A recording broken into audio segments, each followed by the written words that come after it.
तो ये जो है रिएक्टिविटी सीरीज है मेटल्स की, जो है ये रिएक्टिविटी सीरीज है। रिएक्टिविटी सीरीज को ही हम एक्टिविटी सीरीज भी बोलते हैं।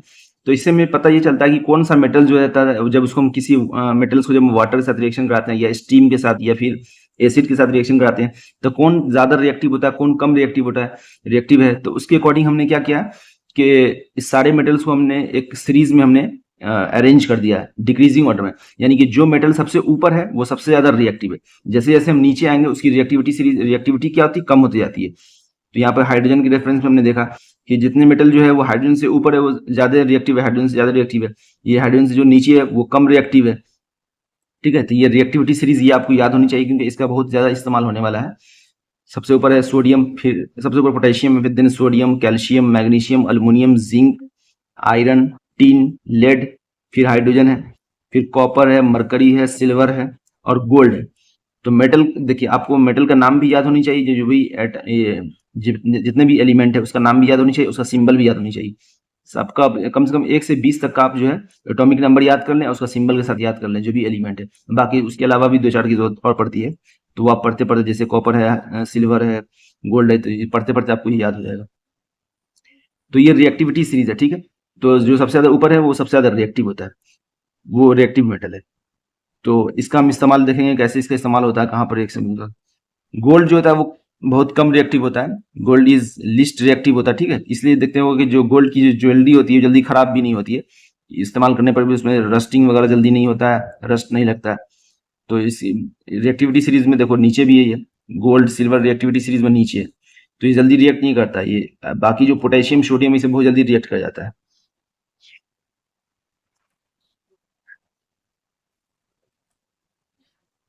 जैसे यहाँ पर लिखा हुआ है कि why some metals are more reactive and others less reactive. ऐसा क्यों होता है, कुछ बहुत ज्यादा रिएक्टिव है, कुछ कम रिएक्टिव, ऐसा क्यों? तो जो मेटल जल्दी जो है वो इलेक्ट्रॉन अपना लूज कर देगा, जैसे पोटेशियम है, सोडियम है, ठीक है, तो वो क्या करता है, फौरन अपना इलेक्ट्रॉन लूज कर देता है और रिएक्ट कर जाता है। तो इसलिए क्या, इसकी रिएक्टिविटी ज्यादा है। जैसे हमने, जैसे अगर आप देखें पोटेशियम, तो पोटेशियम जो होता है उसका सिंबल होता है के। इसका एटॉमिक नंबर कितना होता है, 19 होता है, इसका एटॉमिक नंबर 19 होता है। अगर इसका इलेक्ट्रॉनिक कन्फिग्रेशन आपको पीछे क्लास में आपको मैं सिखाया था, इलेक्ट्रॉनिक कन्फिग्रेशन लिखा था, कैसे लिखेंगे, पहले में 2, फिर 8, तो 10 हो गया, फिर 8, 18 हो गया, इसी फॉर्म में लिखाया था, बताया था ना आपको, 2, 8, 8, 2, इस फॉर्म में 20 तक काम चल जाता है आपका शॉर्ट ट्रिक से। ये इलेक्ट्रॉनिक कन्फिग्रेशन लिखने का तरीका। तो सोडियम जो पोटेशियम जो 19 है, तो 2, 8, 8, तो कितना हो गया, 2, 8, 10, 18 हो गया, बचा अब एक, लास्ट में एक।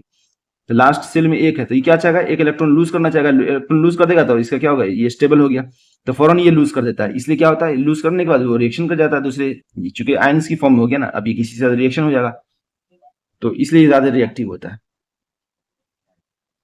ठीक है, metals which are more reactive than hydrogen, ये सब जो ऊपर में जितने भी मेटल थे वो सब ज्यादा रिएक्टिव थे, ज्यादा ऊपर वाले जितने थे सब ज्यादा रिएक्टिव थे, ठीक है। तो इनका रिएक्टिव, बाकी ये सब लेस रिएक्टिव है, जैसे सिल्वर गोल्ड वगैरह लेस रिएक्टिव है। उसके बाद अगर आप जैसे यहाँ देखें, जैसे ये कॉपर सल्फेट है, कॉपर सल्फेट सॉल्यूशन है, एक्वस, एक्वस का मतलब एक्यू, एक्यू का मतलब यहाँ पे एक्वस, एक्वस का मतलब क्या होता है, इसके अंदर क्या, कुछ वाटर, जब इसके अंदर वाटर होता है तो उसको हम सॉल्यूशन को क्या बोलते हैं, एक्वस सॉल्यूशन बोलते हैं। तो कॉपर सल्फेट है ये, ठीक है। अब इसमें हमने जिंक डाल दिया, तो जिंक डालने के बाद क्या होगा, हम जानते हैं कि रिएक्टिविटी सीरीज, अभी हमने ऊपर देखा कि रिएक्टिविटी सीरीज में क्या होता है, जिंक जो होता है ऊपर में आता है। देखिए रिएक्टिविटी सीरीज ये है, रिएक्टिविटी सीरीज में देखिए जिंक, जिंक ऊपर में है और कॉपर देखिए नीचे में, यानी जिंक ज्यादा रिएक्टिव है। कॉपर जो है हाइड्रोजन के नीचे आता है, कॉपर जो होता है वो कम रिएक्टिव होता है, तो जिंक ज्यादा रिएक्टिव है। तो जिंक जब ज्यादा रिएक्टिव है, तो जब इस सॉल्यूशन में हम जिंक डालेंगे तो क्या करेगा, इसको डिस्प्लेस कर देगा, क्योंकि जिंक ज्यादा रिएक्टिव है कॉपर से। तो जिंक जो ज्यादा रिएक्टिव होता है ना, वो लेस रिएक्टिव को डिस्प्लेस कर देता है, इसको डिस्प्लेस कर देगा। और देखिए जिंक सल्फेट बना दिया और कॉपर को सॉल्यूशन से जो बाहर आ जाएगा, जब सॉल्यूशन नीचे जाकर डिपॉजिट हो जाएगा वो, तो कॉपर अलग हो गया और ये सॉल्यूशन, ये रिएक्शन कर देगा ऐसे, ये जिंक सल्फेट बन गया। तो ये आपको याद रहेगा तो पता चल जाएगा कि ये क्यों जिंक सल्फेट क्यों बना जब इसमें डाल दें, क्योंकि इसकी रिएक्टिविटी ज्यादा है, इसलिए उसको उसने डिस्प्लेस कर दिया। अगर रिएक्टिविटी उससे कम होगी तो फिर कोई रिएक्शन ही नहीं होगा, ठीक है। जैसे अगर हमने if however a strip of copper metal is placed in zinc sulphate solution then no reaction है।